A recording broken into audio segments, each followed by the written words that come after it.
ఇవాళ మా సవితక్క కూడా మాట్లాడుతూ చెప్పిండ్రు, నిజంగా అక్క మేము ఎప్పుడు పోయినా హోంమంత్రిగా ఉండేది, మమ్మల్ని మాత్రం చాలా ప్రేమగా చూసుకునేది, వీలైనంత వరకు మీరు జాగ్రత్త అని మాకు చెప్పేది. కానీ నేను ఒక విషయం నిజాయితీగా చెప్తున్నా, ఉద్యమంలో ఆ రోజు మమ్మల్ని అరెస్ట్ చేస్తే ఇంత భోజనం పెడుతురు, 5 గంటలకల్లా పంపిద్దరు.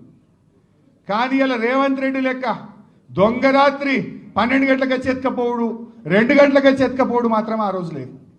ఆడవిల్లలు ఎత్తుకపోయారు కదా మొన్న జర్నలిస్ట్ను, దొంగ రాత్రి 2 గంటలకు 3 గంటలకు వచ్చి ఎత్తుకపోవడు. ఆనాడు మేము ఎంత పోరాటం చేద్దాం, అరే దేనికి వెనకకు పోకపోదు, పడవెక్కి కూడా హుస్సేన్ సాగర్ ఎక్కిన నేను ఆ రోజు. మేము రేపు పోరాటం ఉందంటే కూడా పొద్దుగాల 6 గంటలకు వచ్చి పట్టుకపోయేది, కానీ 8 గంటలకు వచ్చి పట్టుకపోయేది తప్ప ఈ రేవంత్ రెడ్డి లెక్క 12 గంటలకు రాత్రి అయితే పట్టుకపోలే ఆ రోజు.